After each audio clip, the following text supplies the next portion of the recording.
Hey folks, it's Jared Mannanen from the website TahoeTrailGuide.com. Today I'm bringing you some more tips and considerations to take into account when cross-country skiing off track, off trail, and in the backcountry during a snowstorm or a blizzard.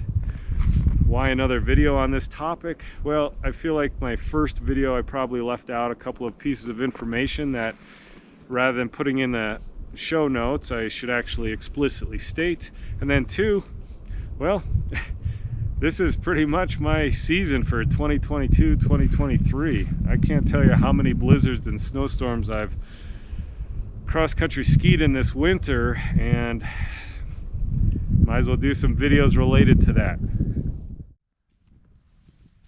One of the biggest challenges you'll face when trying to backcountry, cross-country ski during a snowstorm is the simple fact that snow removal operations are going to be active during that time, which means parking and access is going to be challenging.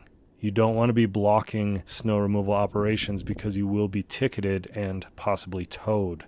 I've said this many times in previous videos that I'm very fortunate that I live near a California state park as well as national forest, so I can essentially ski from my house, but I know that's not a reality for most people. So this is going to be one of the biggest barriers to getting out during a snowstorm. That said, I recommend identifying a couple of different locations, preferably ones that are familiar to you, that you can access even if snow removal operations are going on.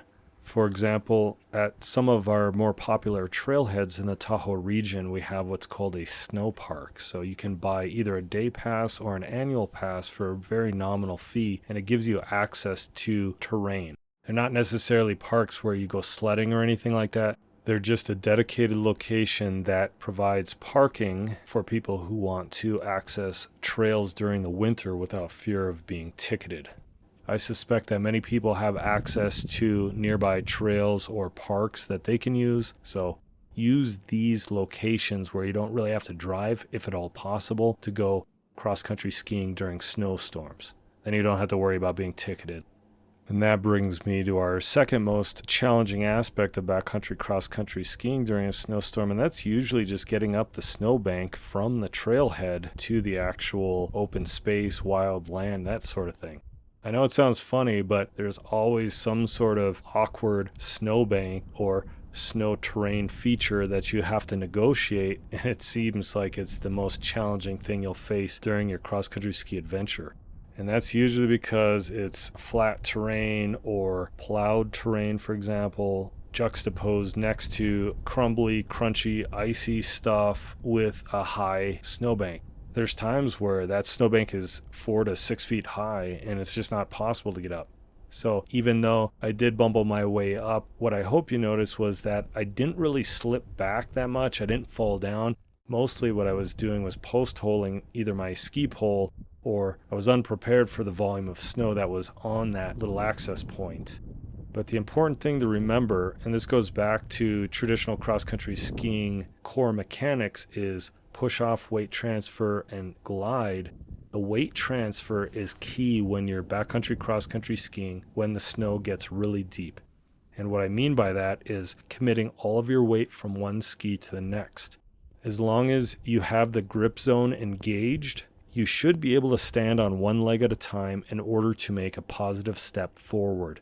And I'm trying to demonstrate that here while performing the herringbone technique in deep snow uphill. Very challenging, but possible if you're willing to commit all of your weight from one ski to the next. I recommend sticking to flatter terrain so that you don't have to struggle going uphill constantly. And as you can see here, I'm not really skiing downhill very fast. So the downhill aspect is kind of out of play in these deep snowstorm conditions, because if I went to an angle of terrain that's more appropriate to deal with this deep snow, so a steeper angle of terrain, that's just going to put me in avalanche terrain, and I don't want to be in that. Additionally, lower elevations are going to receive less snow, so choose lower elevation versus a higher elevation, and you probably won't have to struggle quite as much. It goes without saying that if you have wide skis, choose your widest skis during a snowstorm to give you the most float over the snowpack. Consider the quality of snow that the storm yields. Is it wet, heavy, and sticks to everything? or is it cold, dry, and light snow that sloughs off very easily? This will affect the type of clothing that you're going to want to select. Some people love water and weatherproof gear, whereas others loathe it. And a lot of that boils down to the fact that cross-country skiing is aerobic, so you sweat a lot. So if you have a waterproof shell, for example, you're probably going to be sweating inside that shell as much as the outside is getting wet from the snow.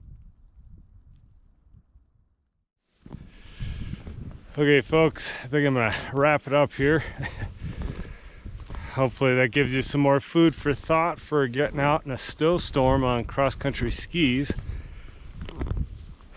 It's just a whole other animal once you start to get out later in the storm after lots of snowfalls. So the first video I made for this little mini series was a couple days ago when the storms were just starting, but now the accumulation of all the snow since that time has really slowed things down.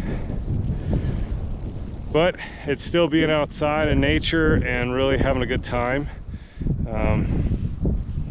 Yeah, I love being out in storms, but you got to do it responsibly, there's no question. Anyway, time to head home and warm up.